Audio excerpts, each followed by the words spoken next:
again, Guardians. Welcome here to Bungie HQ. We're broadcasting live from beautiful Bellevue, Washington, today with our stream that's going to be talking through some of the awesome stuff you're going to be able to check out just next week when Act 1 of episode Heresy launches on February 4th. Now, worry not, you're not going to just have to sit here and listen to me. My name's Andy, I work on the social media team here at Bungie, but I've got some amazing colleagues here to go ahead and share some of the finer details of all the cool stuff we're going to be checking out today. So, to not waste any time and show you all what you came here to see, let's go ahead and introduce everyone so we can get to it. First things first, this gentleman to my left, a brand new addition to our show. If you've joined us before, you may recognize his face, or not recognize his face, rather. The one and only Mr. Nico Stevens, narrative architect here at Bungie. Nico, how's it going, man? I'm doing great. How are you doing, Andy? Doing well, thank you. Obviously, your first time joining us. For anyone that may not have followed you on social media or may be wondering what it is a narrative architect does, can you tell us just a little bit about who you are and what you do here? Sure. So I joined Bungie. I joined Bungie back in Season of Undying, like right at the tail end of that, and I've been working on seasonal content from then up until now and doing the episode stuff. Yeah. And I've done a few annual releases here and there, did some Final Shape stuff. People might know my work from Presage or Warlord's Ruin or some of those. Presage is like my favorite exotic mission of all time. I'm not even kidding. I'm a little biased, but I do love it. It's so good. All right, we can talk about that at another time, but thank you for being here, Nico. We appreciate it. Next to him, someone who's joined us in the past, actually, if you joined us for our episode Echoes stream, you probably recognize his face immediately. The one and only Ryan Harris, senior designer here at Bungie. Ryan, welcome back. Hey, Jim, thanks for this. Doing well, man. Thank you very much. For anyone that maybe didn't join us on the last Echo stream or is just seeing you for the first time, can you tell us just a little bit about who you are and what you do here? For sure, yeah. So I'm a senior activity designer here at Bungie. I've been around since Season of the Plunder. Folks may know my content that I've worked on from most recently the Battlegrounds, from Echoes, and then before that at Savathûn Spire, and then the Defiant Battlegrounds. Yeah, another one today to add to the best hits, obviously. Absolutely. Yeah, well, thank you for being here, Ryan. We appreciate it. And last but very not least, someone who needs no introduction, a friend to all Guardian kind, a voice of all of you fine folks out in chat, here in the studio, the Youngblood Dillionaire himself, Dylan Gaffner. Dylan, thanks for being here, man. Thank you. How are you doing, Andy? Question number 3. Doing so well, thank you! Exclamation point, period. To that same end, you are the global community lead here. Can you tell the folks at home that may not have accosted you on Blue Sky or anything like that, just a little bit about who you are and what it is you do here? Yeah, I mean, we're listening. I'm that guy. Bread, #meme. But ultimately, yeah, we, on the community team, we make sure to field all your feedback, get our roadmap of comms together for what's in a TWID, how can we set expectations, what's all the cool stuff going on in Destiny in the game or outside of it too. Yeah. Speaking of outside of it, I want to do a quick shout out to Mactix. We have a Game to Give charity marathon going on right now. Actually, his time slot coincides with ours. So throughout this, we're going to be dropping links in chat to his charity page. Awesome. So if you want to support a good cause, help out the Bungie Foundation and all the people in need, yeah, hit up that link, check out the incentives, and donate some money if you can. If you can't, totally fine. Yep. Spread the word. And hey, do yourself a huge favor while you're out there. Give Mactix a follow. Steal some of his builds. I know I do. I mentioned it last stream. All right, so that is enough about us. Let's talk about the cool things that you guys have been building. Obviously, we're about to go ahead and arrive at Act 1 of Heresy. But before we get there, Nico, I'd love to ask you really quickly, what got us to where we are today? Obviously, we're concluding episode Revenant, but a lot has occurred. Can you catch anyone up at home about what happened last time? Yeah, so the story of the Echoes, which the episodes encompass, has it was kicked off from the Final Shape. So at the end of the Final Shape, we kill the Witness. Spoilers. Yeah, spoilers, sorry. That Witness is dead. So we take out the Witness, and from the Witness and from the Pale Heart, we see all of these Echoes like burst out and start flying across Sol. Yeah. The first one that we encountered was in the hands of Maya Sundaresh. We dealt with her, she escaped. Second one we encountered was in the hands of Fikrul. We dealt with him, he did not escape. And then the third one that we are encountering is going to be here in the Dreadnought. And after it left the Pale Heart, a very specific dread that we're going to be seeing this episode gave chase to it. So we're going to be dealing with the Dread and the Taken and the Hive all revolving around this third Echo. Excellent, very exciting. All right, so we have up on screen here in just a moment, I think, the key art now for this next episode. There's a lot going on here.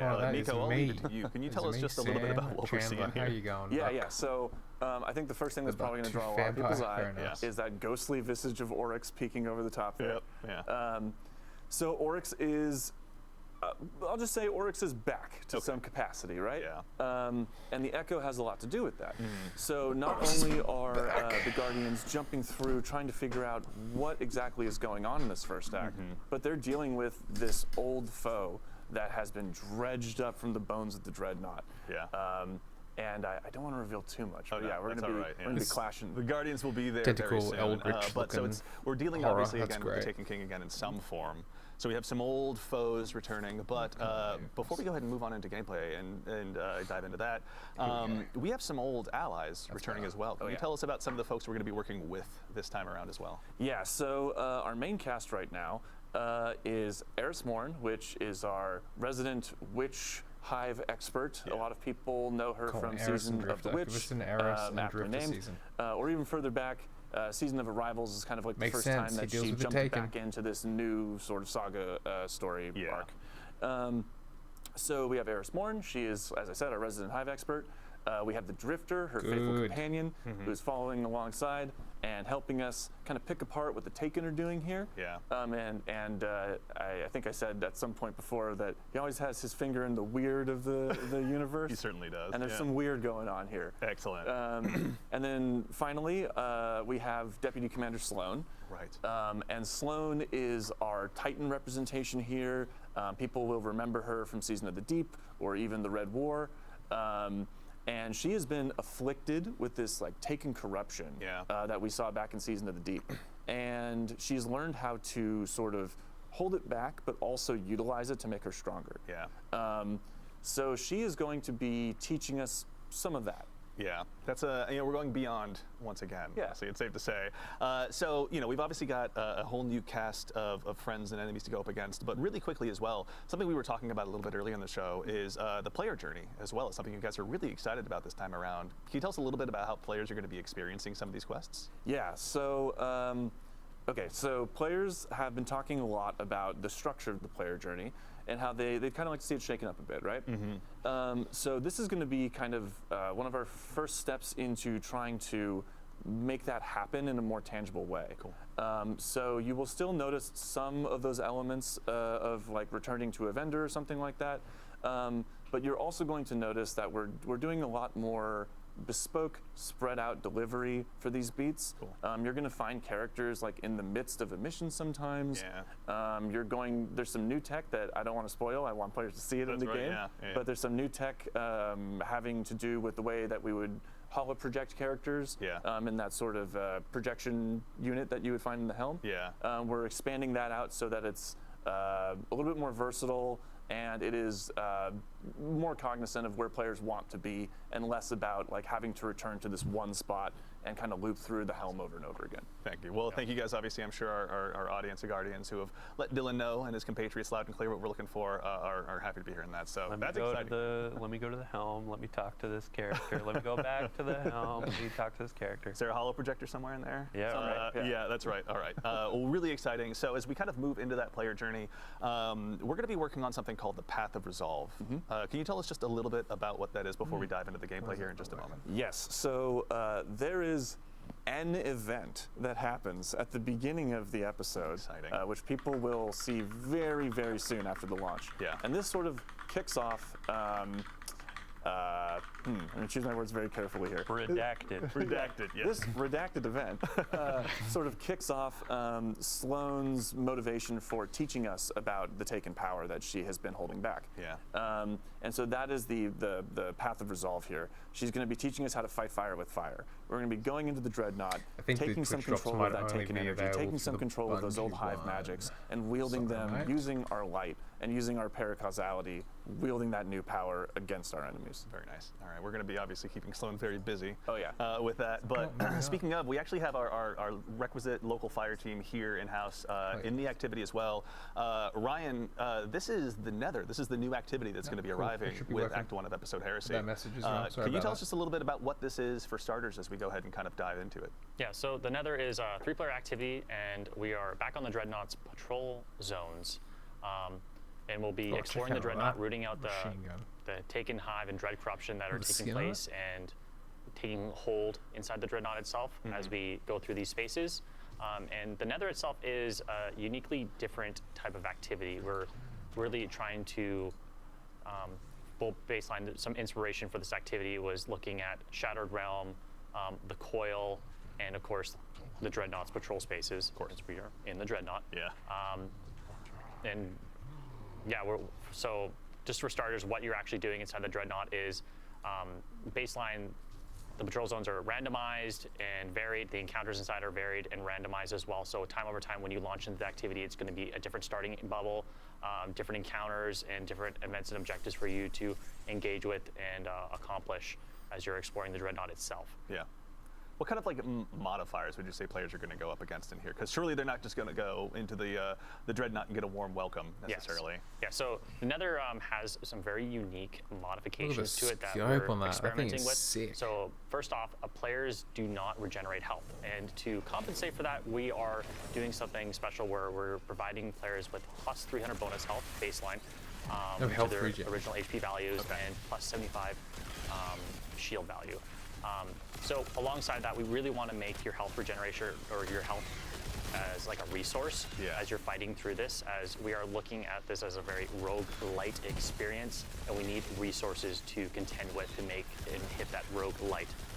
Emphasis on light there, of course, because this is still a very uniquely Destiny experience. Yeah. And we have a lot of things contributing to that as well. So we do have ammo scarcity as well, so players won't be getting as much ammo, but there will be ways and avenues to get health and ammo drops in the activity, as well as boons that will improve your power over time as you engage with the activity. Nice. That progressive sort of idea of like power and building up how strong you are as you're moving through the Nether, that roguelite experience, it's also reflective of that narrative of like building yourself up, pushing deeper into the Dreadnought. The Dreadnought is resisting you. It's trying to make sure you can't like move towards the Echo and figure out what's going on. And this is you finding ways to like pierce the veil and move beyond their barriers. New foes and new challenges obviously warrant new strategies. Aversion challenge. Absolutely. And then you saying like ammo and health is kind of like a resource. So it's, you're not seeing it drop off of enemies and stuff like that, but there are things that you can find like a resource and collect and all that. Yeah, so we have destination materials. We have urns and pots kind of placed around everywhere, and Is that World's Healing Rift? No, there we go, it's recharging. When you break these destructible pots, they'll explode into like a rain of health, ammo, heavy ammo, sometimes boons, sometimes revive tokens. I forgot to mention we are using revive tokens here as a resource as well, so you really need to manage, but like there are avenues to get more revive tokens. There is more avenues to get health and ammo. So we really want players to explore the Dreadnought and encourage that exploration by looking for these urns, looking for the chests, and like searching for those boons, because there's multiple avenues and like ways for players to search out and go get them. I wonder what the heal options are like scarcity is through various weapons and perks. I can imagine that health is a sight for sore eyes. Absolutely. To that end as well, actually, obviously you mentioned we're back at the Dreadnought, but I can't imagine it's the exact same one. Can you tell us a little bit about how the Dreadnought has changed? Yeah, so since the Echo has hit the Dreadnought, a lot of the spaces have changed and like modified. A lot of the skin, Echo skin of the Dreadnought ship has like peeled back, revealing bone and chitin and showing off new secrets, new pathways. So you are in familiar spaces if you've played the Dreadnought before, but there is a lot of new, interesting, unique pathways. Things have changed. Things have become abnormally different. Oh, There goes our fire team. And that's the last we ever saw of that party ever again. As mysteriously as they arrived, they were gone. And we've kind of like, for players who are wanting that explorative aspect, right? We've kind of like separated out the modes a little bit, so people can go in and they can explore the Dreadnought, but people who are like looking to just bust through the activity and get loot, they have a different match-made mode, right? Absolutely. So the Nether has currently 3 modes. So there's the Nether exploration for those solo type experiences, but they can bring their fire team in as well if they'd like to. And this is more of like that patrol-esque experience that you're looking for. I want to explore at my own like pace. I want to look for secrets. I want to just engage with the space like it was a patrol space back in the day. It still is the Nether experience of where you're going from. You're playing through the 3 bubbles and there's escalating difficulty, but we do grant to you in that mode a multitude of revives. So you have a way larger pool of revives, so you can make mistakes. It's just for those players who want to like explore at their own whim, play at their own pace, And then additionally, there's also damage modifiers for those players when they're engaging with bosses as a solo player, so they can actually tackle those hurdles as they come. Nice. And also some modifiers on like how many enemies are spawning, so they don't need to like get swarmed by every single enemy in the world. You can really take in the skybox for a little while and hang out with your buddies. Yeah. And then additionally, if you do get lost, because this is, we didn't want to overclutter the spaces with objectives, because there is a lot of things to do, and there's a lot of different things to do in every single bubble and location that you go to in the Dreadnought. If you do get lost, you just pop open your ghost, and there'll be a bunch of star objective icons that'll like let you know where you should be looking and where you should be going for the next spot. Additionally, talking back to those different modes, we do have the match-made mode on advanced baseline difficulty, and then we do have expert as well. Very cool. Okay, so plenty of challenges for the Guardians that want to undertake those. Make sure they're pushing not only themselves, but the opportunity to get loot as far as they possibly can. Absolutely. And on that loot note as well, every time you complete a bubble, there is a chest checkpoint, so you do get loot checkpoints essentially. And like the average runtime for like a bubble is 8 to 12 minutes, but you do get the most loot by completing the entire activity as a whole. Got it. But there are checkpoints for players who just want to jump in for like 8 to 12 minutes, hit that loot checkpoint, like, okay, I'm out for now, or players who want to just like rush through it and get all the loot at every single end of every single bubble checkpoint. How long's a Very full run? All right, and then also, like an hour? I think, you know, in addition to the modifiers we're talking about, the boon system is one that I heard you mention a little bit earlier. I'd love to actually kick off the conversation about that. I think we maybe saw the folks in chat that were eagle-eyed, that were keeping an eye on the modifiers, may have seen something a little bit earlier before. But can you tell us a little bit about the boon system? Yeah, so the boons here are, we have a multitude of boons. We have minor boons, major boons, and corrupted boons. So minor boons are minor stat increases that are pretty much just increase your power and incrementally stack.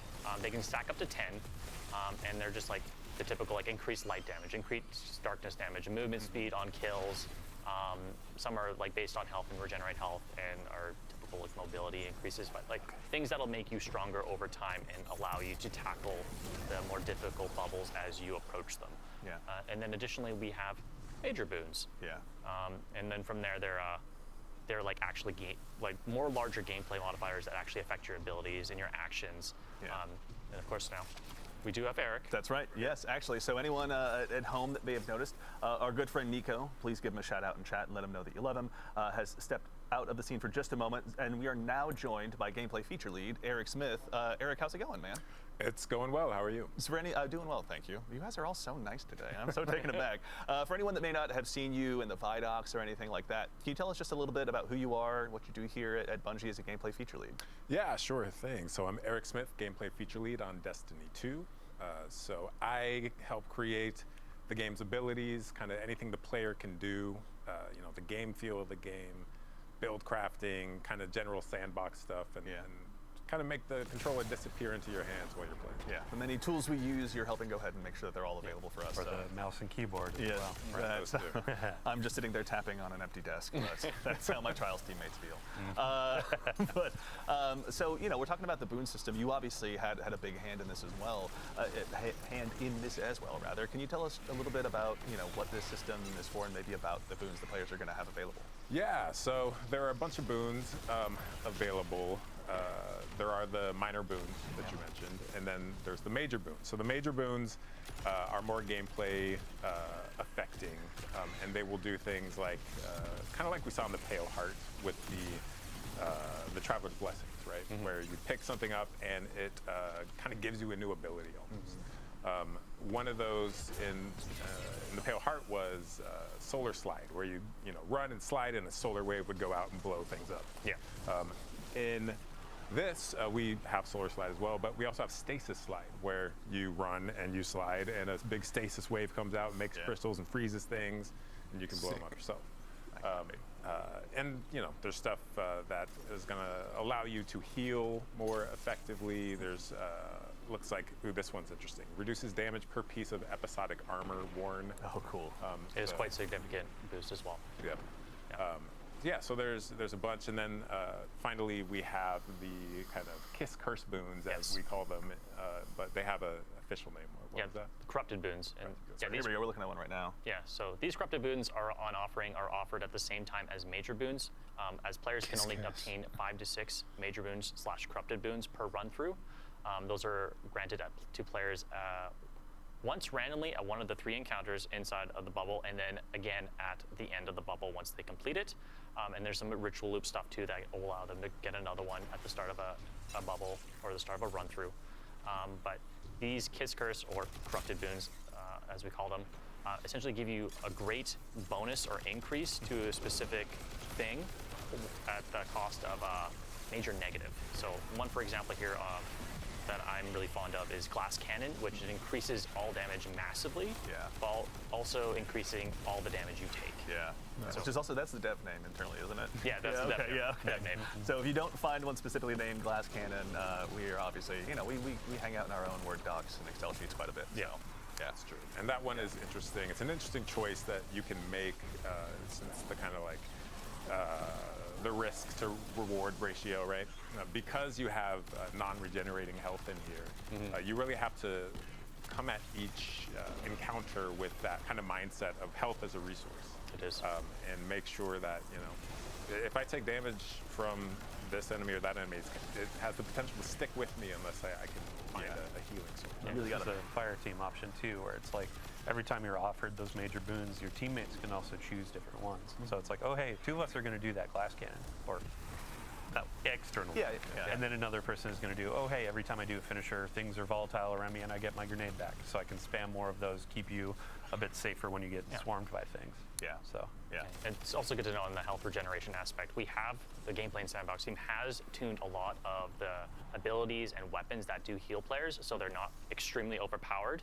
So there's been a wide tuning pass on all of this entirely, so you're going to see when you're trying to heal up your teammate with one of our new support auto rifles. Yeah. It's going to take some time, but it does work and it is very efficient and very helpful, especially the abilities, so you're definitely going to want to spec into healing builds. Oh, man, I have to just give a shout out to the team on Season of the Deep. We were going deep into the oceans of Titan, and now it feels like we're going deep into space, and the pressure you can feel it, tentacles taking energy.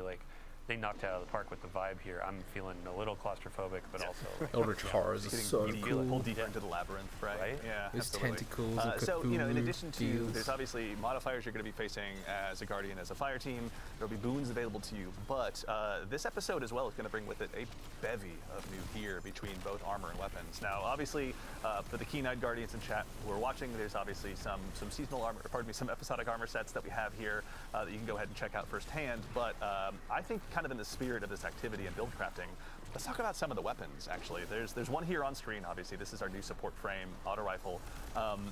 Given that health is such a precious resource in this activity, Eric, can you tell us a little bit about this one? Yeah, so this is Adamantite. This is our new Strand support auto, and it has some really unique features. One of those is that when I heal enemies, so these support autos, there's 2 of them in the game now. When I hip fire at an ally, it'll send out kind of healing rounds, right? And then if I need to, shoot an enemy right next to that ally, I can just ADS and go full offense, right? Yeah. But the healing from this, because you're shooting out strand rounds, if you heal an ally repeatedly, it'll actually cause them to sprout little unravel seekers, which kind of turns them into this short-term, strand turret. Throw your friend as a grenade into the fight, right? Cover them in Telesto boats, put it in, but now it's like, oh hey, I'm Just healing you and making you. Let your hunter friend with the Caliban's Liar's Handshake roll run in there and just keep them alive, right? And that's why I'm so excited about this activity, because we've kind of introduced all these kind of healing things, but in a lot of the game, I can just hide behind a box and heal, right? And here you can see our health isn't regenerating. So we need to really think about, maybe there is a dedicated healer on your team. Maybe there's multiple allies using healing rounds, right? Yeah, honestly, Speaker's that build helmet? crafting is kind of transcending now beyond yourself, viable just to, strategy? for activity, per fire team, whatever you've got. So this one's obviously going to be a ton of fun, but that is far from the only weapon that's being added around. As far as the episodic weapons, are there any others in particular you want to call out? There are. I do actually want to talk about this one with one more thing. Oh, so please. This weapon can roll Slice and Tear, which are 2 perks that sever enemies. Yeah. It's not often we get a primary legendary weapon that can debuff in multiple ways. Yeah. And that's going to play into things like the artifact this season, which we'll talk about a little bit later. But, we'll get there. So there's Adamantite, which is a really solid weapon. And then let's look at Psychopomp. So Psychopomp is our new area denial grenade launcher. Such a good name. I love it. It's just Psychopomp. Yeah. Let's go. So Psychopomp, so these area denial grenade launchers, Nice. the fantasy of these things is like a flamethrower, right? We don't have flamethrowers in the game, but this is as close as you can get to a flamethrower. So I imagine I'm using one every time I use this thing. I'm going to now. This thing has a really cool new perk on it that keys into our new arc keyword bolt charge, which we'll also talk about in a bit.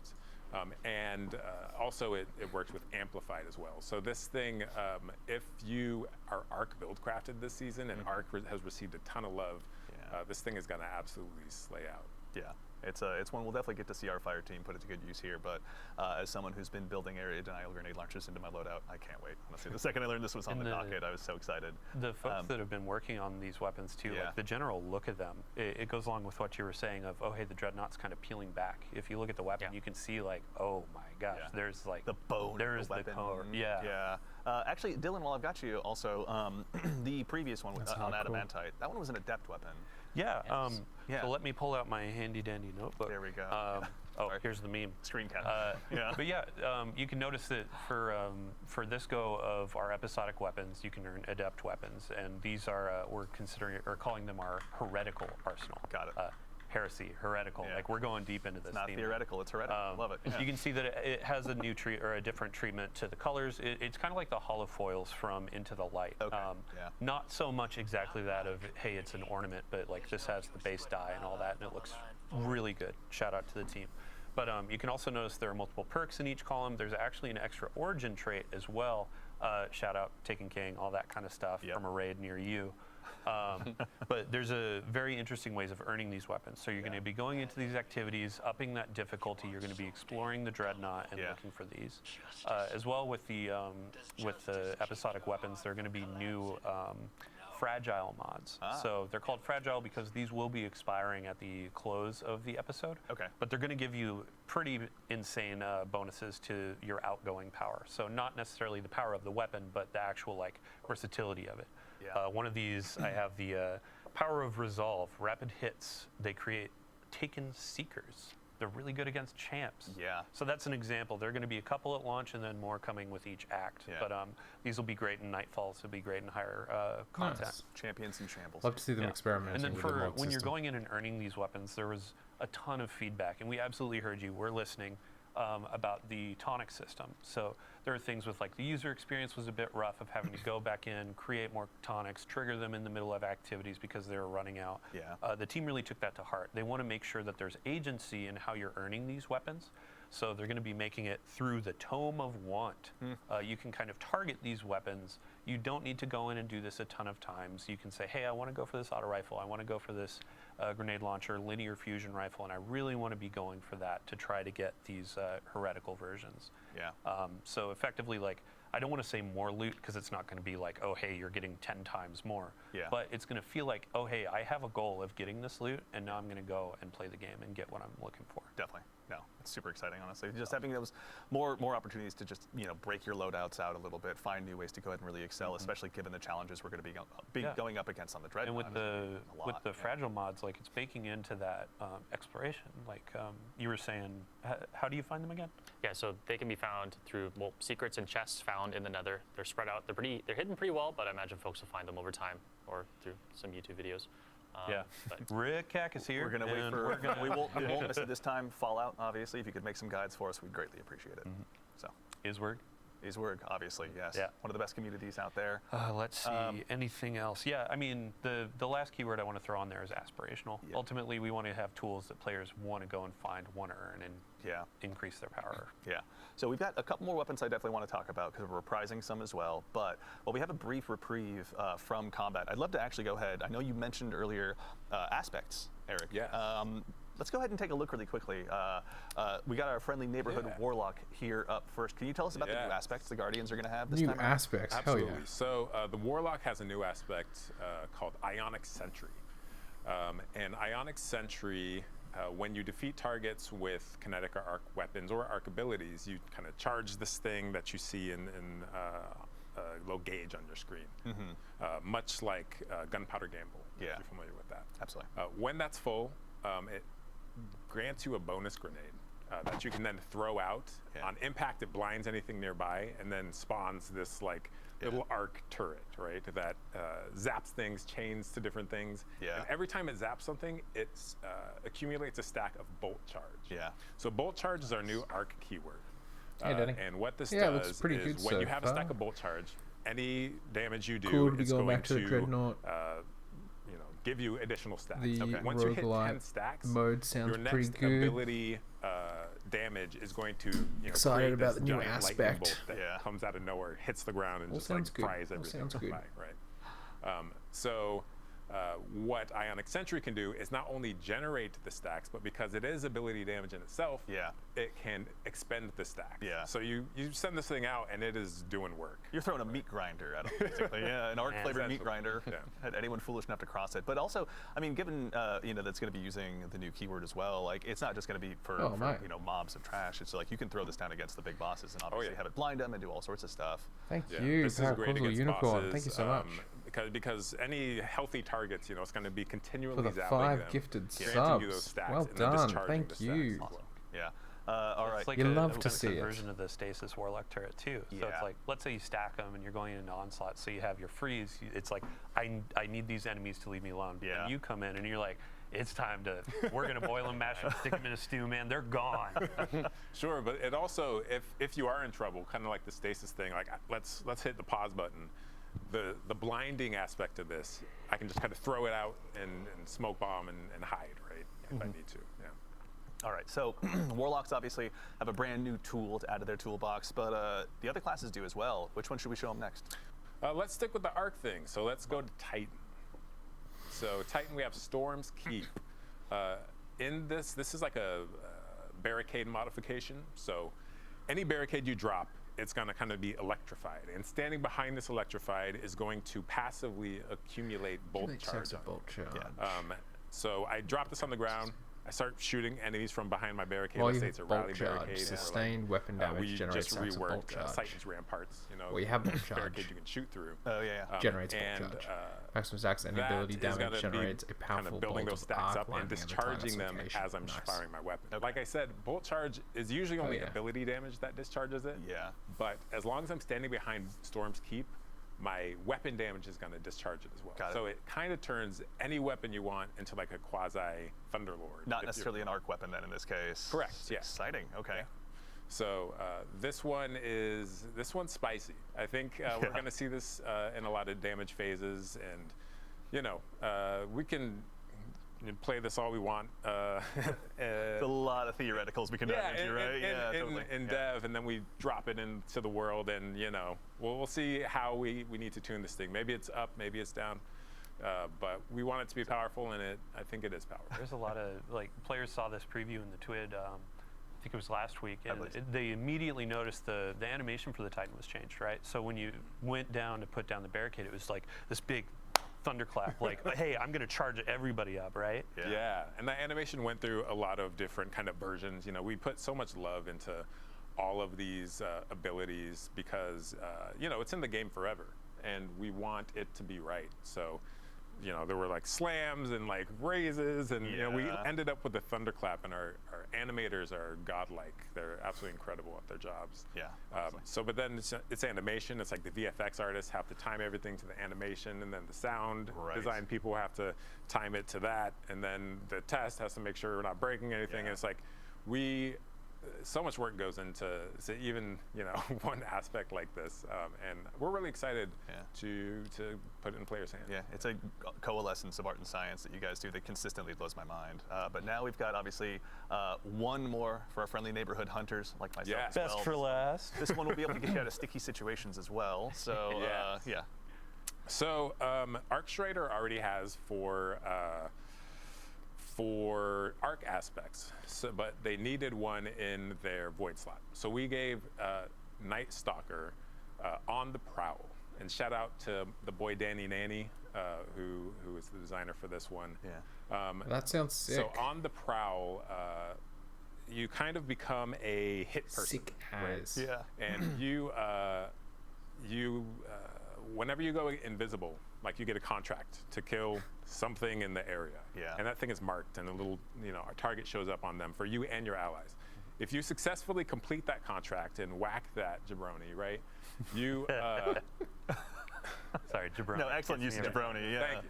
So That's canon now, everyone. So I whack a jabroni, whack a jabron, and then what happens is my entire team gets some energy, right? And this is kind of a callback to Heart of the Pack from the old Night Stalker.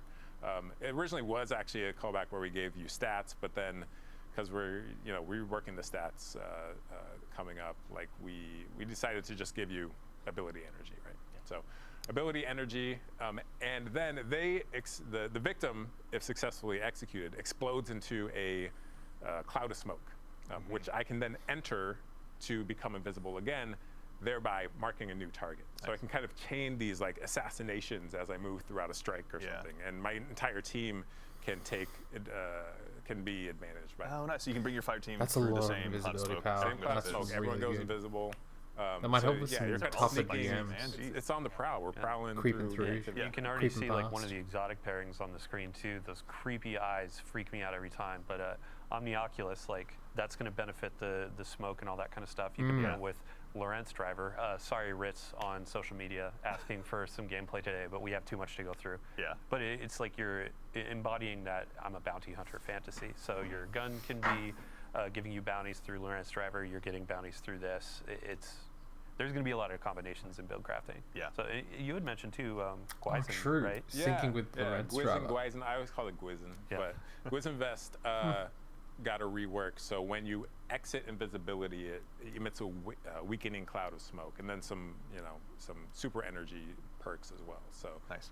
there's going to be a lot of strong pairings, and then with the artifact, Void features in the artifact pretty heavily too. You know what? Honestly, you just gave me the best segue I could possibly imagine. We have looked, obviously, we've begun to scratch the surface of some of the new build crafting opportunities you all are going to have. But obviously, we got a new artifact as well this episode. We've got the Tablet of Ruin, which seems aptly named. Oof. Now, just as a starting point, Look can you at let us know that. the general theme of this one? Yeah, so the theme of this episode's artifact is kind of subjugation and bending enemies to your will. Yeah.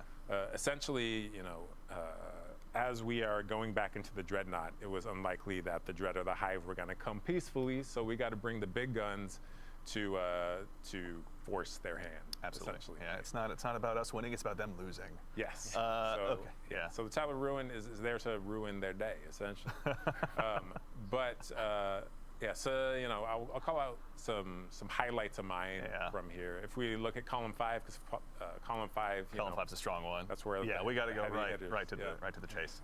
we have Void. Which one is it? It's called Void Flux. That's it. Void Flux. So defeating weakened targets with a Void weapon applies volatile to nearby targets, and then you pair that with the column 4 Maligned Harvest, and rapidly applying volatile causes your that's next a good instance of Void synergy. weapon damage to weaken, which then feeds back into the other one. And it's like if you can get this this engine going, in a crowded And room, then still have the it's- boosts as well. it's That's nasty. cool. Me and my fellow Fighting Lion addicts are going to have a really good time. This one I can already tell. The Fighting Lion subreddit, I want to see some clips. That's And all I'm then saying. I also want to call out Horde Shuttle in Yeah, here. please. So Horde Shuttle, damaging unraveled targets with a weapon, occasionally spawns a Threadling.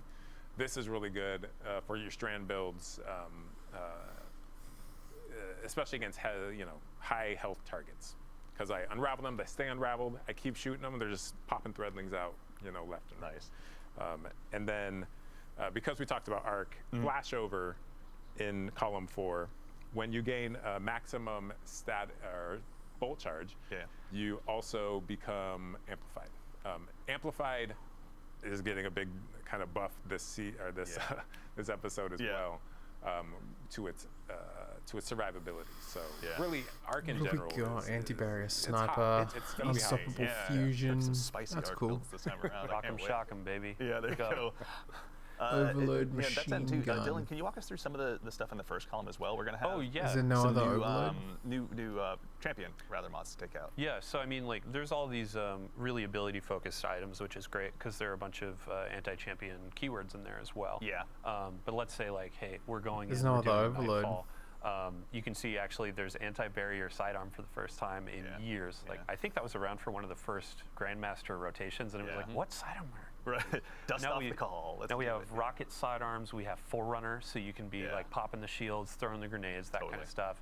Anti-barrier sniper, that was a favorite from the past. We just did a big rework on glaives. The team did a crack job on there, so unstoppable there.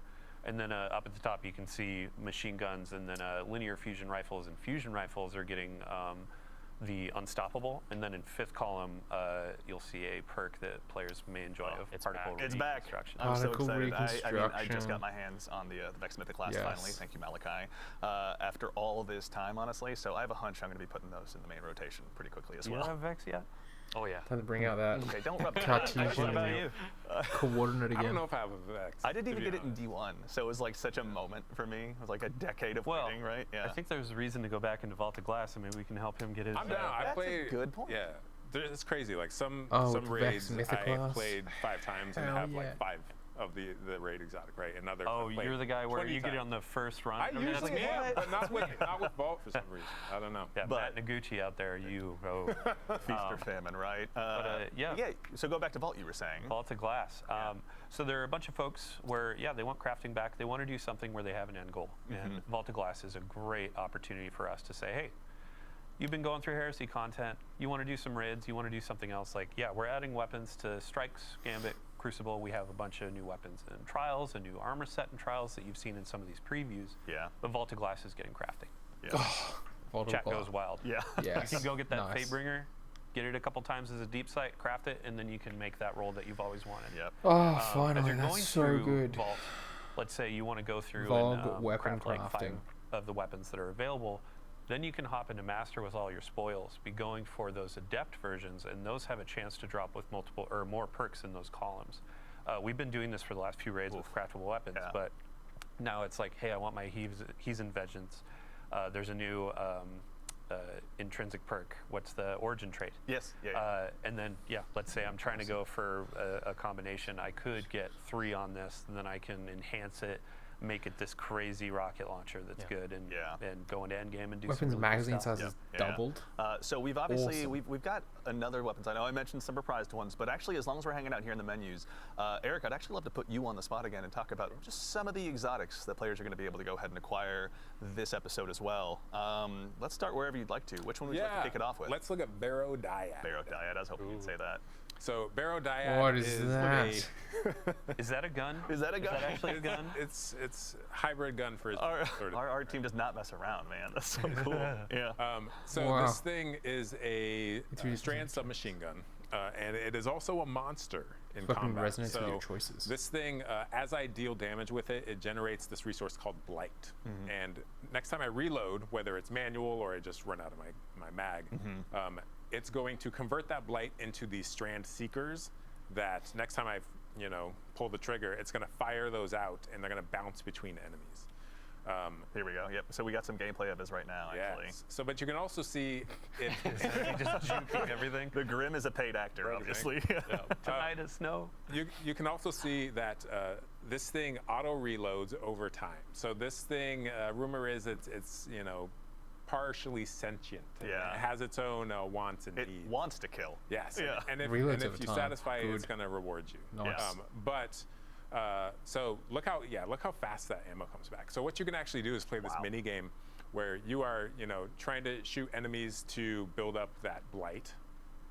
And then you can pace yourself to auto reload to build up more Blight, and then manually reload to load all those seekers into your mag.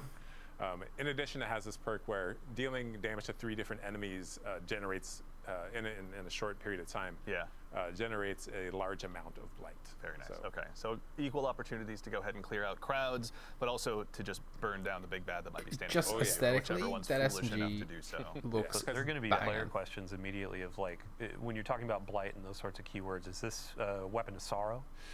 That's a great question. It is not a weapon of sorrow. But, you know, I heard another rumor that this thing is a kind of fossilized precursor to a weapon of sorrow. Interesting. But I can't, you know, confirm. Redacted. This, yeah. One of our top 3 favorite words, redacted. Okay, so this is the one, and we won't spoil how, but players will be burning this one this season. What's the it'll have poison SMG called? Catalysts and other intrinsics to earn as well, I assume. Damn This it. thing has a lot of surprises. I don't know where. Yeah. You can leave it there. Let's just leave it I there. like that. Okay. All right. So obviously, the Barodiad will be one that will be getting added to a lot of loadouts across the entire Sol system. But that's not the only one we're going to be taking a look at today. Yeah, let's also look at our new exotic trace rifle Lodestar. So this one will be given to players via the season pass. This is the first primary how do I get ammo that trace SMG? rifle ever. So cool. And So excited. so in hipfire, this thing behaves like a, you know, the trace rifle you know and love. But when you ADS with it, it's closer to a pulse rifle, actually. Okay. When you ADS, you know, your standard pulse rifle has this kind of cadence where it's prap, prap, prap. There's like these kind of spaces in between the rounds coming out. But this thing is more the steady, you know, EDM BPM. Here we go. Yeah, so players are seeing it now. Yeah. Yeah, we're womp, womp, womp, womp. Yep, that's right, yeah. You know, and it's like, it's nonstop until you run out of ammo, right? So we got Yeah. burst sidearms, burst hand cannons, your pulse rifles, and now we got a burst trace rifle. I love this kind of stuff, man. Yeah, so outside of this unique firing behavior, as I deal damage with it, you can see down in the bottom left corner we have arc alignment. And what that's doing is charging the coils of the weapon. Once it's fully charged, if I press and hold to auto reload, or sorry, special reload. Oh, right. As I hip fire, I jolt anything I hit. Yeah. So the jolt is a debuff, right? So you can kind of charge this thing up, auto reload to go into the other fire mode, and then kind of sweep the beam across a bunch of enemies, jolt them all, and then Paintbrush of death, this thing. Yeah. and then the final perk this thing has is when ADS'd, any time you defeat a arc debuffed enemy, they explode into a blinding explosion. So it's this loop where I can charge it up, I jolt enemies, I defeat the jolted enemies with the ADS Is it a shot, precursor which to Ostia? explodes and damages more enemies, which charges it up. And it's The loop continues, honestly, This thing has, I think, a really high skill ceiling. And this is just this one weapons loop. There's obviously all the different artifact mods. There's all the new aspects. There's the new gear we're going to have available to us with the Dreadnought. Theory crafters, update your spreadsheets. The time has begun. You can. There's some big brain combos you can pull off. Yeah, and I will be counting on stealing all of them. All right, so we also, really quickly before we move on, we have some new armor as well with Trials. Dylan, can you briefly tell us a little bit as well about the new updates to Trials and the new armor? Oh, for sure. Yeah. So I mean, we'll still have Heresy gameplay on here, but as I was saying, like once you're kind of like, oh hey, I've been playing that for a bit, I want to go play my core rituals like Nightfalls, Crucible, that kind of stuff. If I want the end game PvP experience, Trials is getting kind of a rework. It's mostly focused around the Lighthouse experience. So the main goal, big shout out to Mercules on the team that's been working on this for a while, and then Test and everybody too. But what is a Trials experience when it's not flawless or bust? Right. What is something where, as a lesser skilled player, somebody that just wants to go in and play some like elimination, get in, get some rewards, and then also visit the Lighthouse and see our friend Sane. So ultimately, it's framed more around streaks. So you don't need that flawless 7 games in a row ticket to go up to the Lighthouse. Now it's more, oh hey, I won 2 games in a row, lost a couple, but ultimately got 7 over time. Now I can go to the Lighthouse, open that chest, and then get some cool rewards. So we had a big, an emphasis on big article go out about Crucible. There's some comp changes, there's a bunch of matchmaking stuff, but also Trials is our main game, or main focus for that. And you can see the armor that you get on there. You'll be getting these pieces like once a week or a couple times a week through challenges or opening the chest. Still love that Egyptian but theme. we're going with the to that Trials kind armor. of Osirian, that Egyptian theme again, and these Good. text shaders great. It's one of those pieces where, okay, I'm going to be spending a couple weeks in here to fizzle. Oh my gosh, don't carry me, teach me. But even just if don't go up against me while you're out there. If you could do me a solid, that'd be great. even if you're not high skill, it's like you can earn these armor pieces. The cool cosmetic bit is like, oh, hey, as a high skill player, I still want that representation of what Flawless used to encapsulate. So if you hit a 5, a 6, a 7 win streak and go open that chest, you're unlocking different glows. You're getting different cosmetics like ships, ghosts, the sparrow. Aura farming time. Right? That's right. And then afterwards, how long of a streak can you go on? We're going to have a new emblem tracker where it's like, oh man, I went on a 25 win streak in Trials. I'm kind of hot right now. And then Said Andy never. Yeah, Andy saying, hey, Dylan, you want to play Discord? And I'm like, sorry, I'm a bit too busy. It's all right. We get it. You're a big deal. But I'm not no, a big thank deal. you, honestly, in the interest of being busy. Thank you and yours, obviously, putting together that article. If anyone wants to see all of that in painstaking detail, it took a village. So Dylan, to you and the PvP Strike team and everyone, thank you a ton for getting all that information together. I know we have one more topic to move on to, but I'm realizing in my notes I didn't quite get to speak to the reprised weapons. Let's call out a couple before we move on. There's one in particular I'm actually pretty excited about. It's the return of probably one of my favorite pulse rifles. I've been watching a lot of TikTok. Our friend Epic Defender out there is running Fighting Lion and, Cold Denial. So I've gone ahead and personally dusted off my Cold Denial, which is now also making a return. So if you don't still have it from Season of Arrivals, now's your chance. Dylan, we were talking about this a little bit earlier. What's your favorite role for this one? Well, so back in the day, I always made sure to have Head Seeker, and it was kind of a niche perk back then. It was like, oh, hey, it helps with one-on-ones a bit. Right. But it has been buffed over time. It's been a while since Season of Arrivals. So I'm going to be going for Head Seeker again on this baby. And like, one of the cool things is that all of the reprisals are going to be dropping day 1 of Act 1. Cool. So you can go and get this. There were a few others that were mentioned, or I believe you're about to mention. Season of Arrivals. Another one, So yes, that's good. right. We can What a honestly, I great can talk about, season. or wait, my favorite role or the next weapon? I don't care about your favorite role. Okay, fair enough. You know what? No, that's fine. You know what? Message received. I'll leave that for my What is your inventory favorite alone. role? Because we debated this. Well, there's, Come on. all right, it's very close. It's Zen Moment Head Seeker. But Okay, no, that's good. It's just a two-burst machine.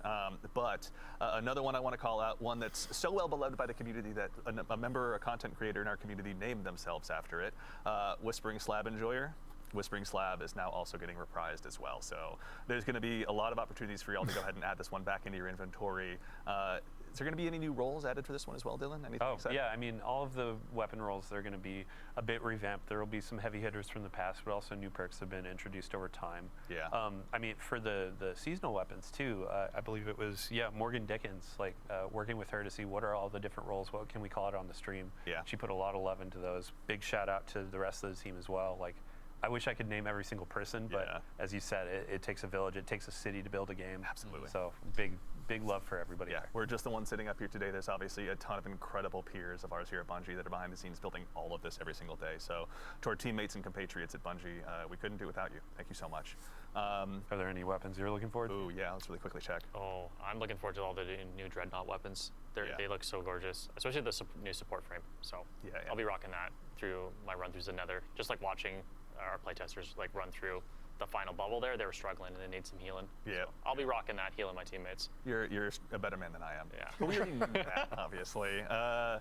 Eric, any one last one that you want to call out before we move on? That Whispering Slab is just so sexy, man. Isn't it? Like, honestly, just what a like distinctive bow. Like, how do you? It not is. love it? It's just like a big flat thing with a string. It's like, I don't know. You know it means pain when you see it, honestly. It's true. Yeah, absolutely. Do you shoot arrows from it, or do you just take it and hit people with it? Dealer's choice. Obviously. Depends whether or not you're a Titan. All right, so we obviously have talked through a lot of stuff today, but there is plenty more for you to go ahead and dive into when Heresy launches next week on February 4th. But before we go ahead and obviously conclude the show, we've got a couple more announcements to talk through, including our next dungeon race. Dylan, this is something you and your compatriots on the community team have told us all about in past blogs and stuff, but a quick recap for anyone out there. Can you tell us a little bit about the Sunder Doctrine race? Yeah, so Sunder Doctrine, that's going to be launching on February 7th at Reset. Okay. We're going to do the contest mode as well. Some people call it a race to the top. Yeah. So with our last dungeon, we had a podium finish where it was the first 3 fire teams are winners for second, third. This time we're going back to that format of a singular fire team will be crowned. They will be that first to cross the finish line. The really cool thing about this as well is we're kind of mixing up what is the stake, what is the reward. Yeah. Last dungeon we did a really cool hoodie with some personalization. This time around we're doing a trophy. It's going to be a nice little trophy. It's not a kit or not as big as say the raid title belts that you get, Sure. but it's going to be something that's very special, customized, like unique to this experience. Yeah. Big shout out to Joe, to the Raid and Dungeon team, and then also, let's see here. Sorry, Henshin Scrap. We're going to be partnering with them to create this trophy, and we'll have a picture of it in a TWID next week, or Cool. maybe even later this week. Yeah. But yeah, it's going to be something that represents this dungeon, and it's going to be pretty fun. That's super exciting. So- And also, our friends on the Good Super Products team have been hard at work making sure that all of us that dive in, because yeah. I've never done a contest mode in my life, I'm not brave enough.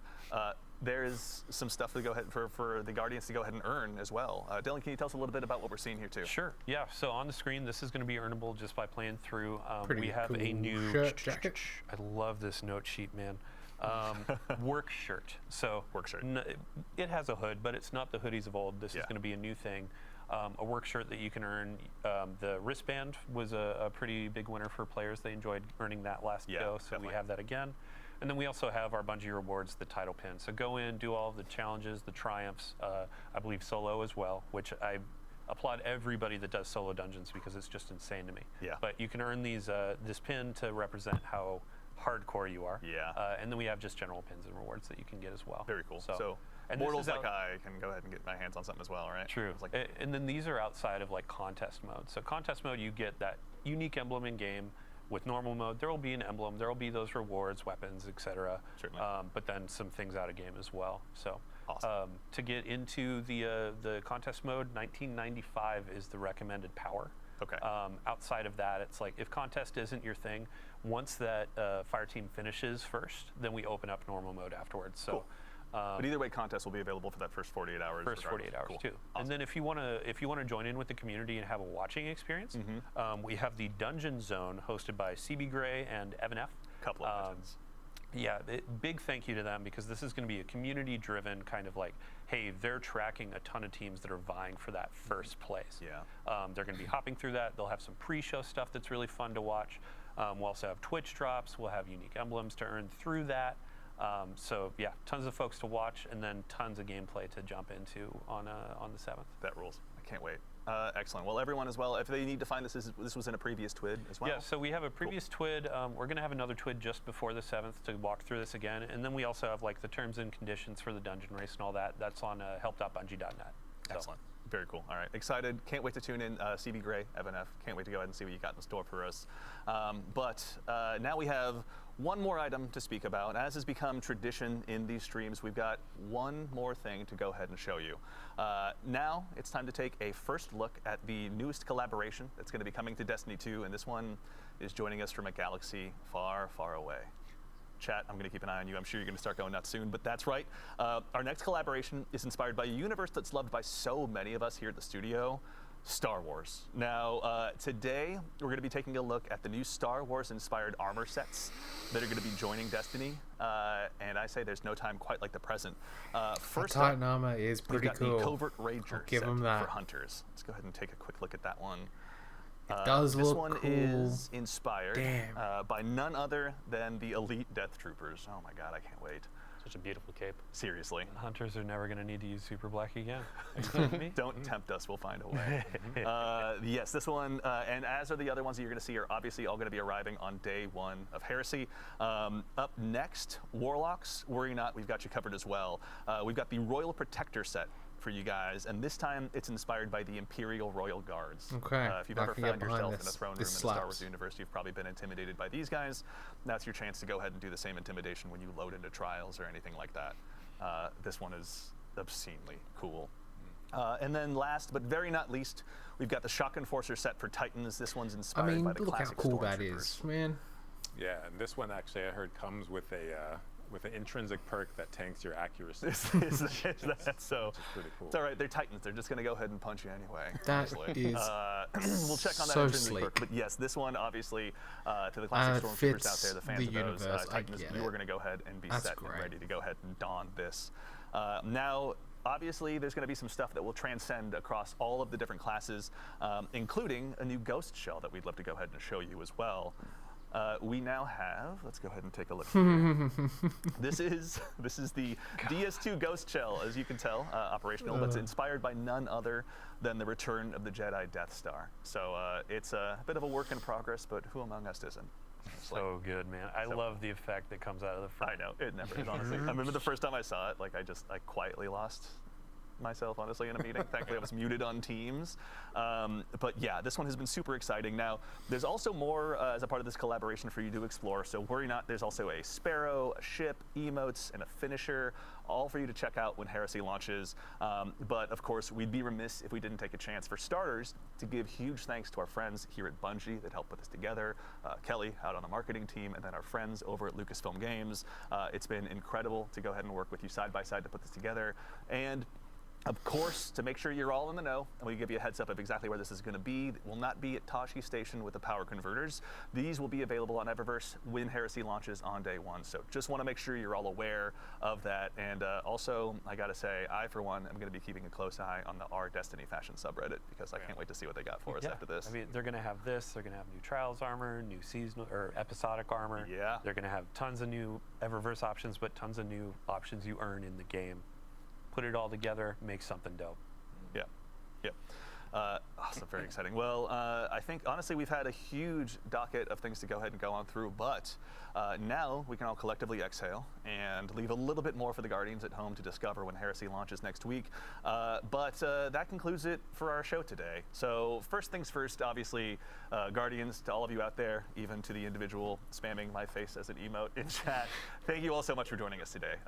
These shows are a ton of fun for us to get to put on. We love getting to share what we've been working on with all of you, but it doesn't matter unless you show up. So genuinely, thank you all for taking the time to join us today.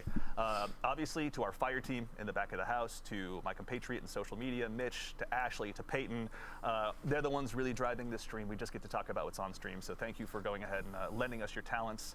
Obviously, to our friends here on the couch as well, Nico, who is somewhere around here. Obviously, Nico, thank you for joining us. Eric, Ryan, Dylan, thank you guys. We appreciate you taking the time to join us today.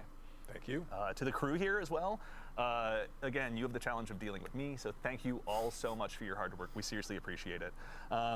As a quick reminder to close things up, Heresy Act 1 launches just next week on February 4th, so go ahead, make sure you've got that day off. I don't, but I'll be cheering for all of you that do, so you can check out the Nether, all of the new gear and weapons that you're going to be able to have available to you. Start checking out how to get your hands on those exotics and building them all up. Our collaboration with Lucasfilm Games, Star Wars is pretty exciting, and of course the Sundered Doctrine Dungeon Race will be there as well.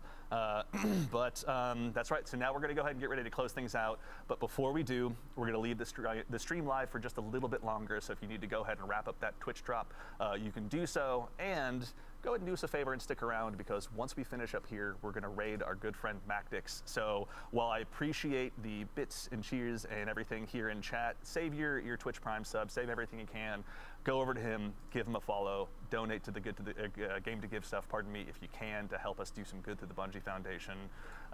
But that's it. So for now, thank you all so much again for joining us. But in the meantime, take care of yourselves, take care of each other, and we'll see you all Starside.